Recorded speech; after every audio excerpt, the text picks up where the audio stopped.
So friends, in last video, we saw certain examples of metric on Rn.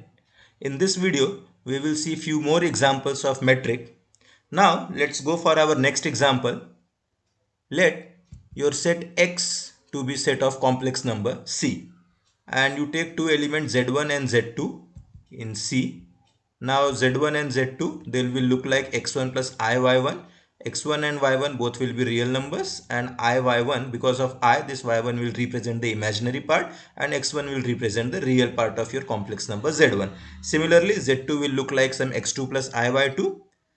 Now you define your function d, distance function which you want to define as mod of z1 minus z2 for z1 and z2.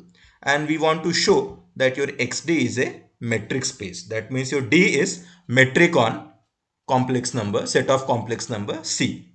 Now, what is modulus of a complex number? It is square root of x1 square plus y1 square. So basically you know the geometry of complex number that modulus will represent the distance of your vector which will join origin and your point z1. So it will be given by square root of x1 square plus y1 square where x1 is real part of z1 and y1 is imaginary part of z1. Now we will go for the first property that distance between z1 and z2 should always be greater equal 0. Now distance between z1 and z2 is mod z1 minus z2 and mod z1 minus z2 is x1 minus x2 where x1 and x2 are real part of z1 z2 and plus I times y1 minus y2 where y1 and y2 are imaginary part of z1 and z2 respectively. So this modulus will be given by square root of x1 minus x2 whole square plus y1 minus y2 whole square. Again, square of every real number is always greater equal 0. So you will get distance between z1 and z2 is always greater equal 0. Now we want to analyze the case when this distance will be 0. If distance between z1 and z2 is 0, that means this quantity square root of x1 minus x2 square plus y1 minus y2 square is 0. And this is equal to 0 if and only if x1 minus x2 and y1 minus y2 both are 0. That means x1 should be equal to x2 and y1 should be equal to y2. That means real part of z1 and z2 is same and imaginary part of z1 and z2 is same, which proves that distance between z1 and z2 is 0 if and only if z1 and z2 are equal. Now let's check for the symmetric. Distance between z1 z2 mod z1 minus z2 and you can write it as modulus of z2 minus z1. That will be distance between z2 and z1. So symmetric part is very clear. Now let's go for proving the triangle inequality for metric. So you take one more vector z3 x3 plus iy3. So distance between z1 and z3 will be mod of z1 minus z3. You add and subtract z2 and again using the triangle inequality of complex numbers you can get it is less equal mod z1 minus z2 plus mod z2 minus z3, which is distance between z1 z2 plus distance between z2 z3. So you have proved the triangle inequality and that proves that your D is metric on set of complex number. That means C comma D is metric space. Now, before going to the next example, let's prove one short lemma which will be definitely used.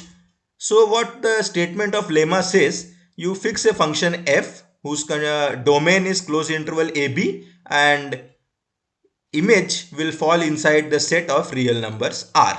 So some people say f is real valued continuous function on closed interval AB. So your f is continuous with one more extra condition that f of t is always greater equal 0. That means it is non-negative for every t inside closed interval AB.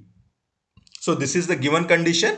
Now what we want to prove that if this condition is satisfied, your integration of f of t integrated between a and b is equal to 0 if and only if your function f itself is 0. That means f of t is 0 for every t inside closed interval AB.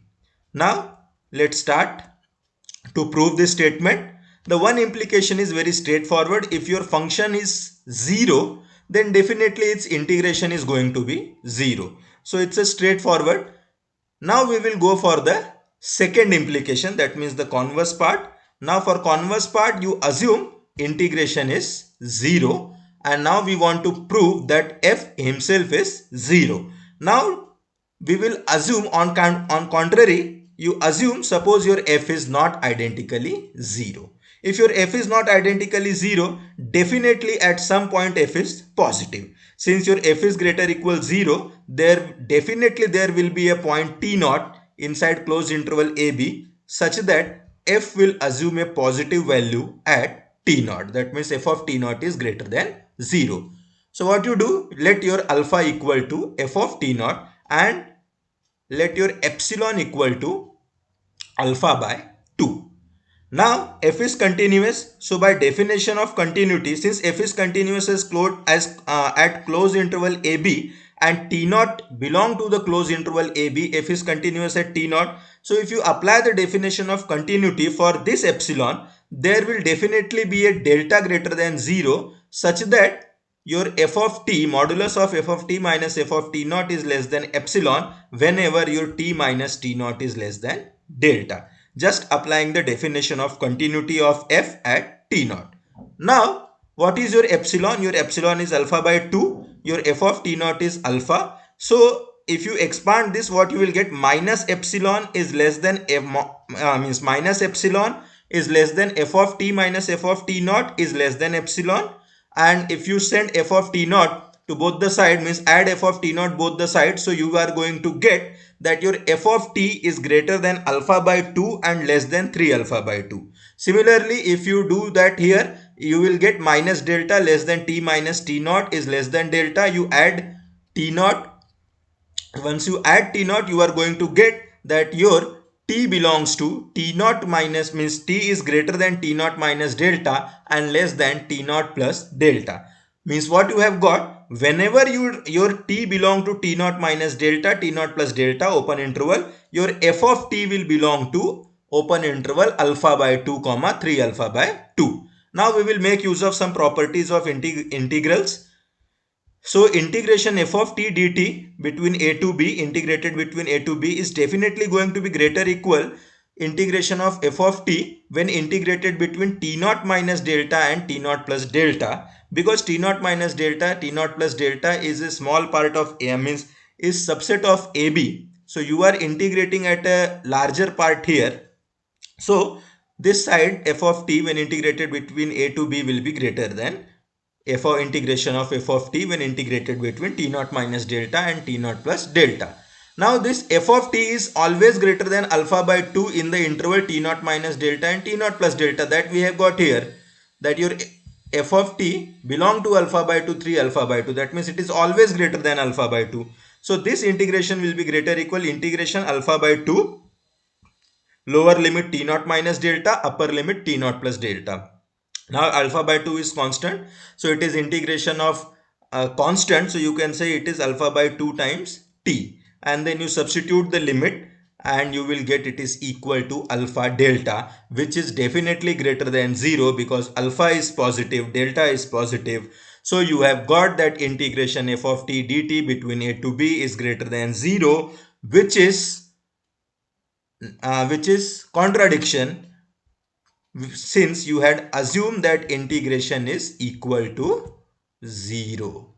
So your assumption is wrong that f is not identically 0. Your f must be identically 0. And that proves the statement of lemma. One small remark I have given, that in last lemma, what will happen if you keep the condition of non-negativity of your f, that means f of t is greater equal 0 for every t inside your closed interval ab, but you remove the condition of continuity, then what will happen? Then what I want to ask is, can you still conclude that integration f of t between a to b 0 implies f of t is 0 for all t inside closed interval ab? Then of course the answer is no. For that, one counter example I have given. For every t other than b minus a by 2, you define your function to be 0, and at b minus a by 2, you define your function to be 10. Then your function is not continuous at b minus a by 2. And what is the Riemann integration of this function? Its Riemann integration is going to be 0 between a to b, but your function is not 0. So continuity is important. Then only you can conclude that integration f of t dt between a to b equal to 0 implies f of t is equal to 0 for all t. This was the one small remark which I have given. Now let's see the next example. Let your x set x equal to CAB. That means the set of all real valued continuous functions on closed interval AB. What does it mean? If you have a function f which belongs to CAB, then domain of your function f will be closed interval AB, codomain will be set of real numbers, and your function f will be continuous. Now for f and g in CAB, you define your function d1. I am denoting my function by d1 from x cross x to r by d1 of fg equal to integral of mod f of t minus g of t between a to b. Okay, so d1 of fg is defined integration of mod f of t minus g of t dt integrated between a to b. Then our claim is d1 is a metric on CAB. Let's try to prove it. First condition, that means the positivity, that means d1 of f and g should be greater equal 0 for all f and g inside CAB. Let's see how it follows. First of all, f and g are continuous, therefore you can say mod of f of t minus g of t is also continuous function, and mod of f of t minus g of t is greater equal 0 by definition of absolute value function. Now you integrate both sides, so you will get integration of mod of f of t minus g of t dt between a to b is greater equal integration of 0 when integrated between a to b, but that integration is going to be 0 only, so you will have integration of mod f of t minus g of t dt is greater equal 0. So the first part is proved. Now the second part of this condition, that means d1 of fg is equal to 0 if and only if f is equal to g. For that you consider d1 of fg and this is equal to 0. That means integration of mod f of t minus g of t dt between a to b is 0. Now mod f of t minus g of t, is it always greater equal 0? So yes, it is always greater equal 0. Is it continuous function? So yes, it is continuous function. Now by using last lemma you can conclude that this integral is equal to 0 if and only if mod of f of t minus g of t is equal to 0 for all t belonging to closed interval a comma b. What does it mean? F of t minus g of t, its modulus is equal to 0. That means f of t is equal to g of t for all t belonging to closed interval a comma b. That means distance between f and g is 0 if and only if f is equal to g. For symmetricity, it will follow by the fact that mod of f of t minus g of t, you can write it as mod of g of t minus f of t, and therefore distance between f and g is same as distance between g and f. So symmetricity is simple. Now let's go for the triangle inequality. For triangle inequality, you assume one more element h inside CAB. Now distance between f and h is integration mod f of t minus h of t. Again you add and subtract g of t. Now we will again make use of the property of integral. So this part is less equal mod f of t minus g of t plus g of t minus h of t. So integral of that will be less equal integral of mod f of t minus g of t plus mod g of t minus h of t. That means it will be less equal distance between fg and distance between gh. That proves that your d1 is metric on CAB.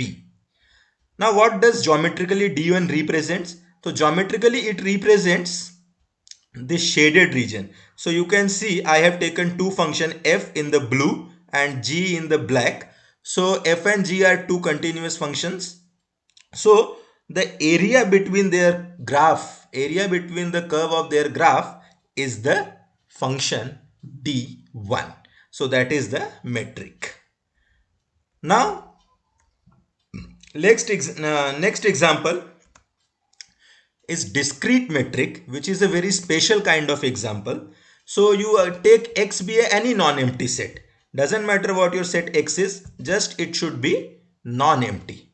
And for any two element X and Y in X, you define your distance function as 0 if your X is equal to Y and 1 if X is not equal to Y.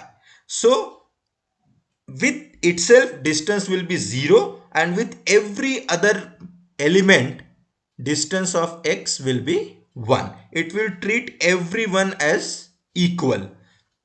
So now we want to prove that D is metric on X, and this D is called discrete metric and XD is called discrete metric space. So let's prove it. Now definitely just the way we have defined this function D, it is always greater equal 0. And when it will be 0, it will be 0 if and only if your X is Y, because that is the way we have defined.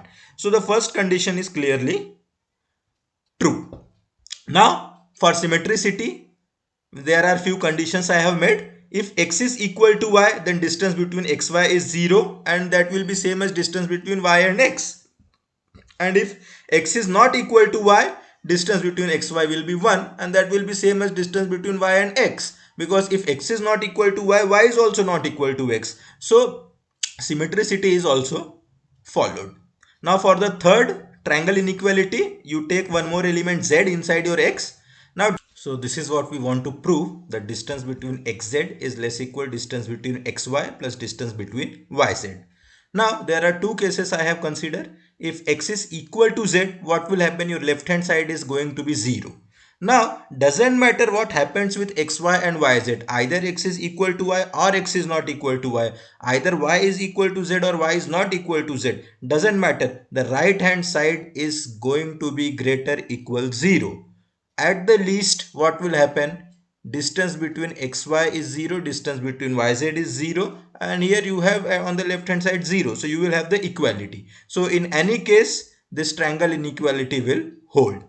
The second case, if x is not equal to z, what will happen? Distance between x and z will be 1.